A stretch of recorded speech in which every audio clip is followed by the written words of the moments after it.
의원 내각제의 최고. 국가의 정치 체제와 선거 제도는 민주주의 발전과 국민의 행복한 삶을 위해 선택돼야 합니다.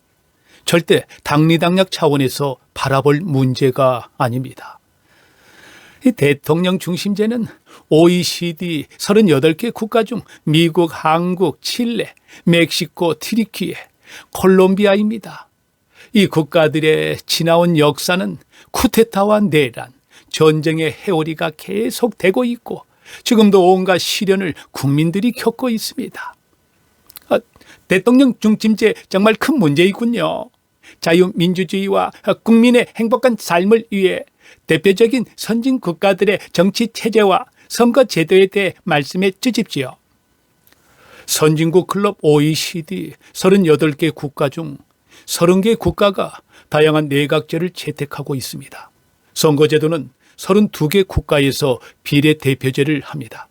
그중 한국처럼 8개 국가가 비례대표제와 소선거구제를 혼용하고 있고 24개 65%의 국가가 완전한 비례대표제로만 국회를 구성하고 있습니다.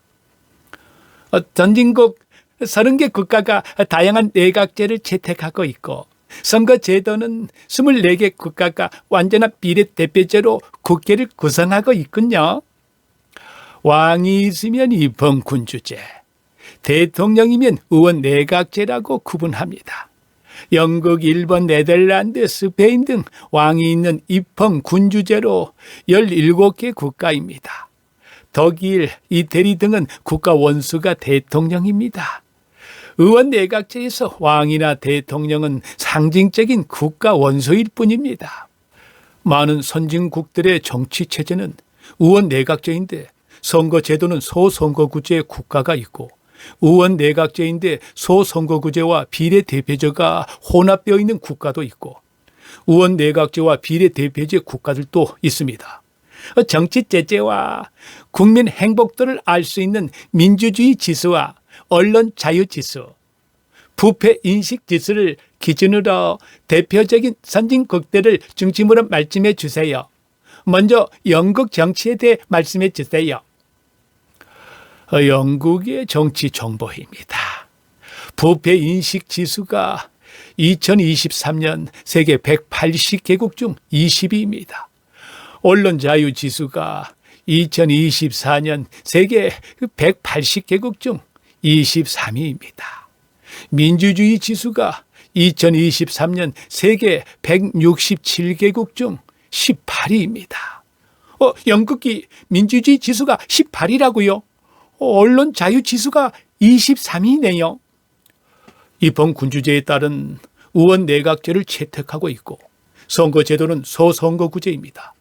내각의 수장인 총리는 의회의 다수 의석을 차지한 정당의 대표가 총리로 임명됩니다.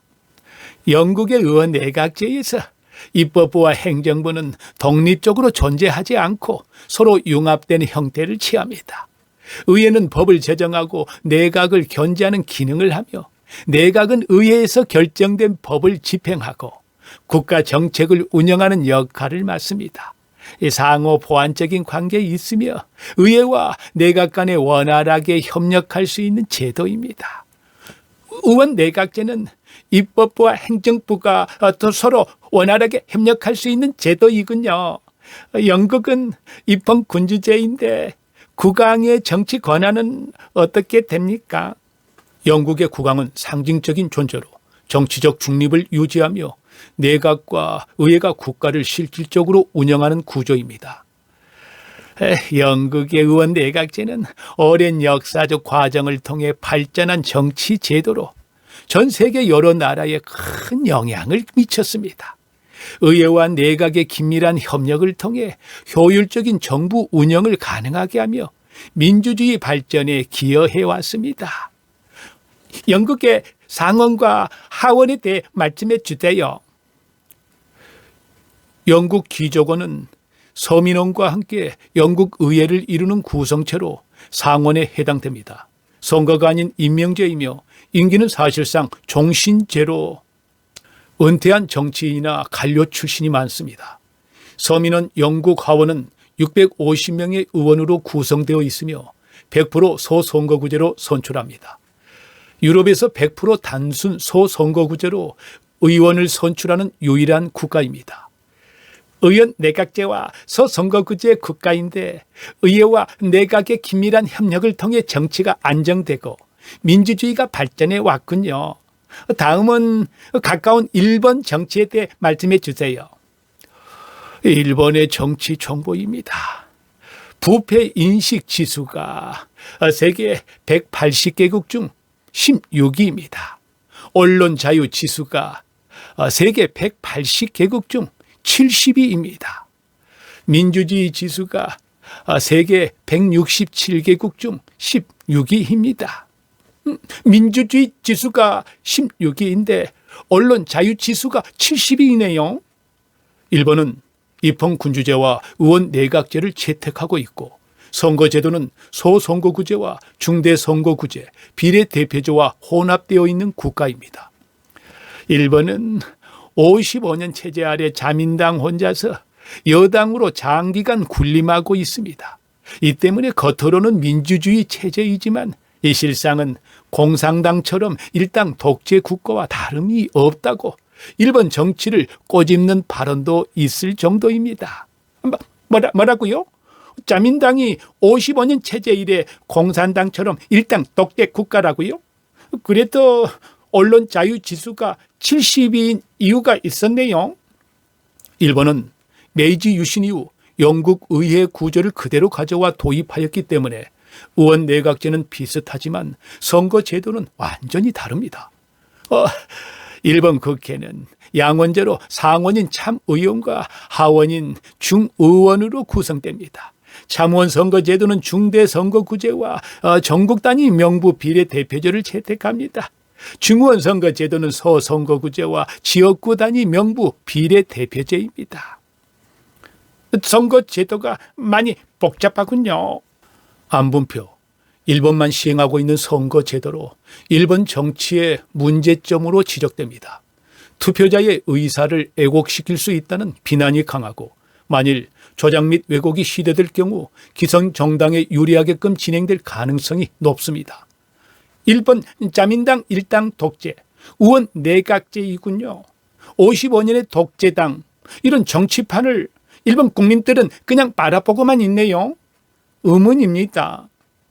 다음은 프랑스 정치에 대해 말씀해 주십시오.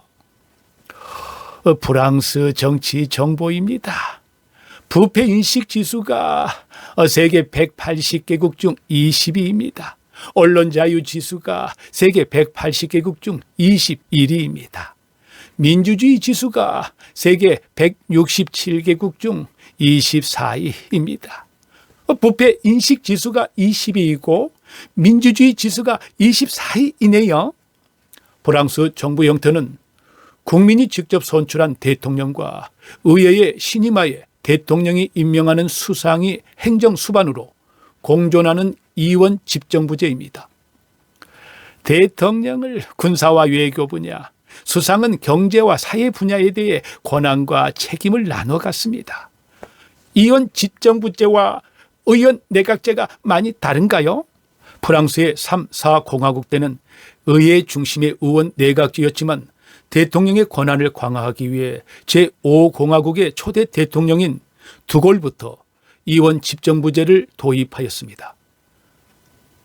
프랑스의 대통령 선거 제도는 결선 투표제로 진행됩니다. 1차 투표에서 과반수 이상의 투표가 나오지 않는 경우 상위 2명의 후보자를 대상으로 2차 투표를 하여 당선자를 결정하는 방식입니다. 선거 제도가 결선 투표제군요. 만약 1차 투표 때 50% 이상 득표한 후보자가 있다면 2차 투표 없이 바로 당선이 가능합니다. 결선 투표제는 선거의 민주적 정당성을 높이고 사표를 줄이기 위해 도입된 선거 제도입니다. 이원 집정부제는 대통령 권력이 강화되어 의회 정치를 방해하며 협력보다는 분열을 조장합니다. 이원 집정부제는 이 못된 대통령 중심제와 가깝군요. 맞습니다. 프랑스는 다수결 제도와 대통령 중심 체제라는 구규칙에 머물러 있습니다. 최근 국회 해산 이후 대통령이 우파 성향의 인물을 총리로 임명하고 극우 세력에 의존한 점은 민주주의에 대한 부정으로 비판받고 있습니다. 현재 프랑스 정치의 3분할 구조, 좌파, 우파 충돌, 특히 극우들 때문에 독일이나 스페인 같은 대연정 모델을 적용하기 어렵게 만듭니다. 프랑스가 한국과 똑같은 처지군요. 다수결 제도와 대통령 중심 체제에 머물러 있군요. 그래서 국민이 서로 분열되어 극렬한 시위가 많이 일어나는군요. 국민이 직접 뽑은 대통령과 국민이 직접 뽑은 국회의원들이 서로 밥그릇 싸움을 할 수밖에 없는 제도 있군요. 하늘의 태양은 하나인데. 다음은 독일의 정치에 대해 말씀해 주세요. 독일의 정치 정보입니다. 부패 인식 지수가 세계 180개국 중 9위입니다. 언론 자유 지수가 세계 180개국 중 10위입니다. 민주주의 지수가 세계 167개국 중 12위입니다. 지수가 좋아졌네요. 부패 인식 지수가 9위, 민주주의 지수가 12위네요. 독일은 양원제, 의원 내각제 기반으로 입법부는 연방하원과 연방상원으로 구성되어 있으며 연방의회에서 선출한 연방총리를 중심으로 연방내각이 구성됩니다. 여기에 명목상의 국가 원수인 연방 대통령은 5년 임기에 간접 선거로 선출됩니다. 독일 바이마르 헌법은 대통령을 직선제로 선출함으로써 의회와 더불어 이중적 국민 대표제를 선택했습니다. 그러나 이러한 체제는 곧 대통령과 의회와의 이 극한 대립을 불러일으켰습니다. 독일도 처음엔 대한민국처럼 대통령을 직선제로 선출하고 국회의원을 국민 대표제로 선출했군요. 그러니까 서로 대립할 수밖에 없겠죠. 의원 내각제를 채택하고 있는 독일은 제2차 대전 후 나치 공화국의 역사적 체험을 교훈으로 삼아 대통령을 간접 선거로 선출하게 됩니다. 독일 정치의 관계를 안정시키고 연방 대통령의 권한을 차단하고 총리의 권한을 강화한 독일형 의원 내각제는 제2차 대전 후 독일은 안정을 이루고 통일의 초석을 마련하게 됩니다. 독일의 대통령과 총리는 간접 선거로 선출하고 연방의회 하원은 독일 연방정부에서 유일하게 국민들에게 직접적으로 선출되는 헌법기관이군요. 그렇습니다. 선거제도는 한국과 마찬가지로 1인 2표를 행사합니다. 제1투표는 지역구 의원에게 주는 표이고 제2투표는 비례대표 정당에게 주는 표입니다. 의원 정수는 지역구 299명, 비례대표 299명으로 법적으로 규정한 의석이 598석이지만 초과 및 보정 의석으로 인해 실제 의석수는 유동적입니다. 2021년 9월에 치러진 제20대 연방의회 선거에서 선출된 의원 수는 736명입니다. 법적으로 규정한 의석이 598석인데 138석이나 초과했습니다. 독일 연방의회는 2023년 3월 17일 연방의회 정원 축소를 주요 골자로 하는 연방선거법 개정안을 통과시켰습니다. 지역구 299명, 비례대표 331명으로요. 연방의회를 통과한 선거제도 개혁의 핵심은 향후 연방의회 정원이 증가하지 않도록 의석을 630석으로 고정한 것입니다. 그리고 이를 위해 크게 두 가지 조치가 시행됐습니다.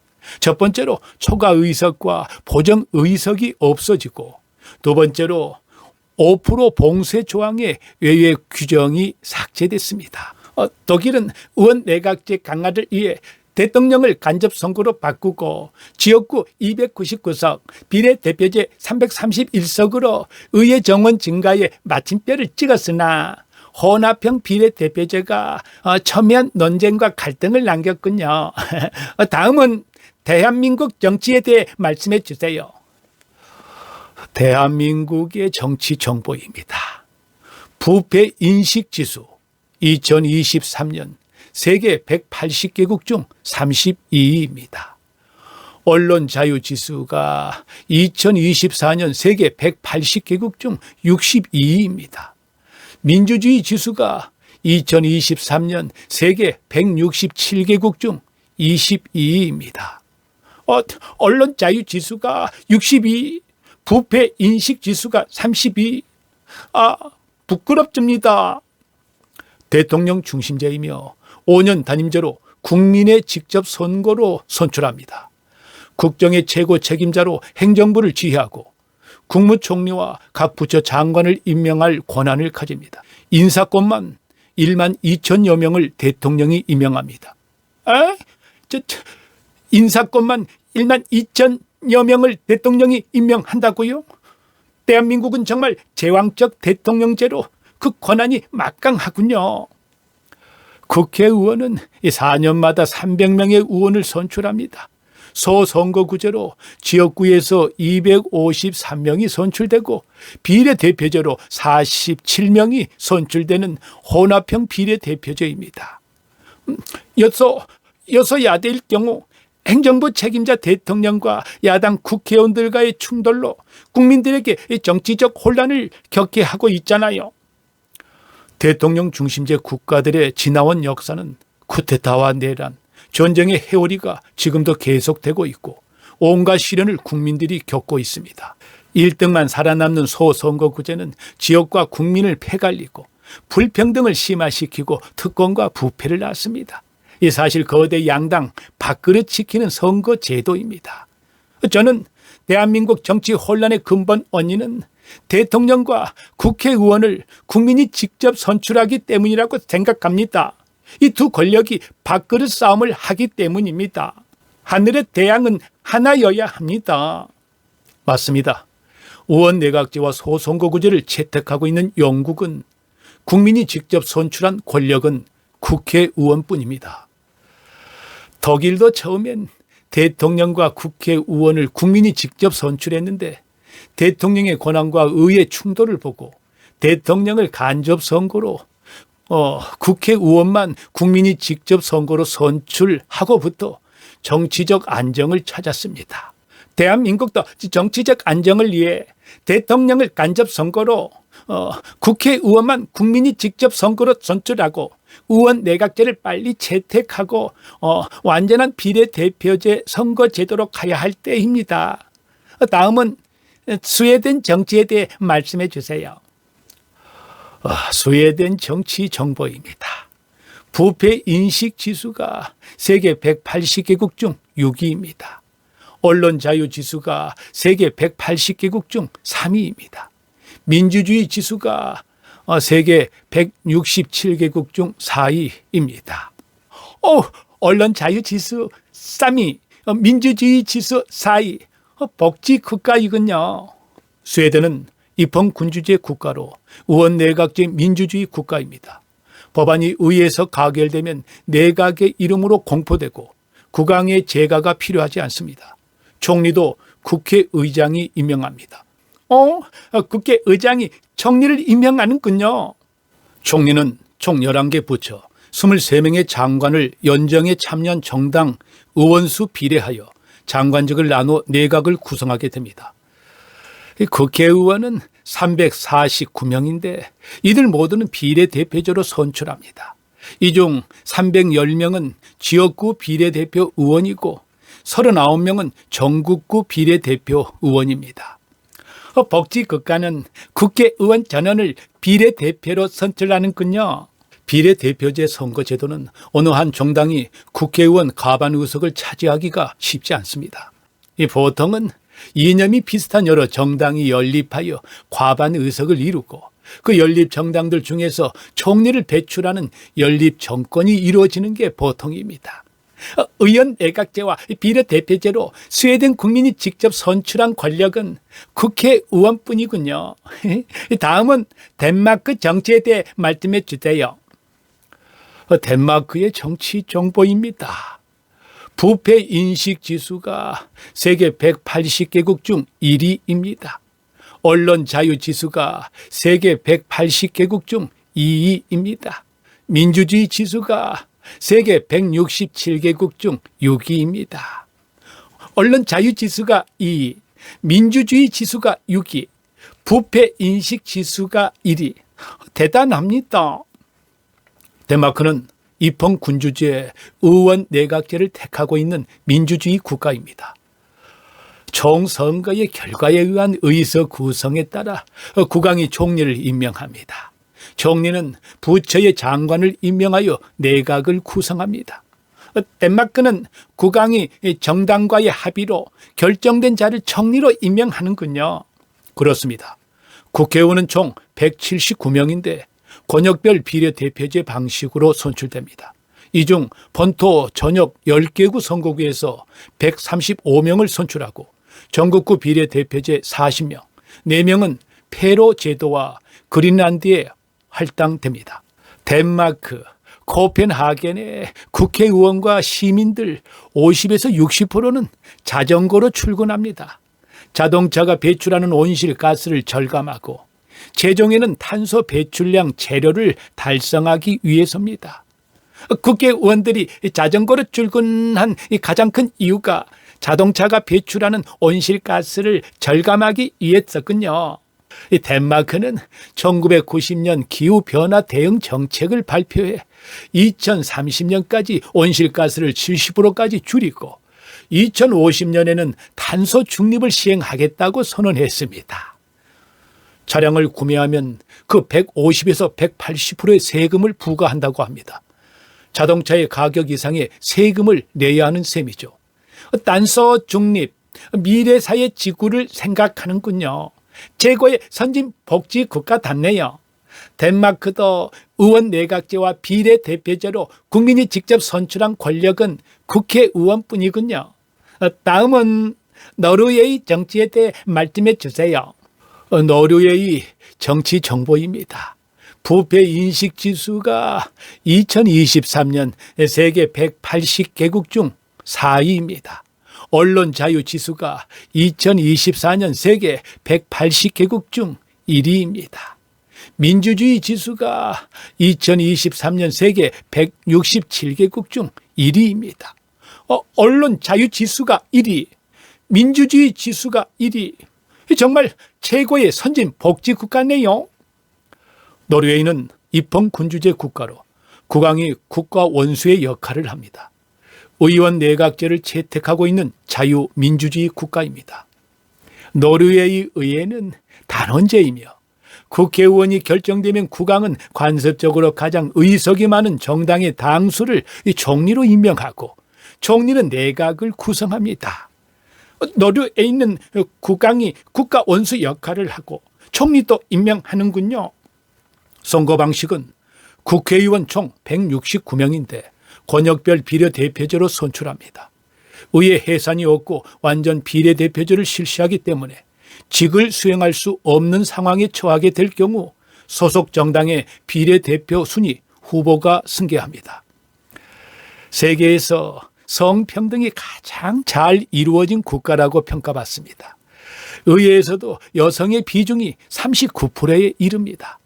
공기업, 상장 기업에서도 여성 임원 할당제가 법으로 정해져 있어 여성 임원 비율을 최소 40% 이상으로 못 맞추면 회사 문을 닫아야 합니다. 와, 여성 천국 국가이네요. 공기업이나 상장 기업에서 여성 임원 할당제가 최소 40% 이상 법으로 정해져 있군요. 그래서 어느 기업인 아버지가 급한 불을 끄기 위해 회사 근무 경험도 없는 어린 10대 딸을 데려와서 기업 간부로 앉히는 해프닝이 일어나기도 합니다. 2016년부터 양성 징병제가 실시되어 남성과 여성 모두에게 입영 통지서가 발급됩니다. 병역은 사회적 의무이므로 남녀 국민 모두 동등하게 지는 것이 원칙입니다. 다만 양심적 병역 거부 신청만 하면 특별한 심사 없이 국가가 승인합니다.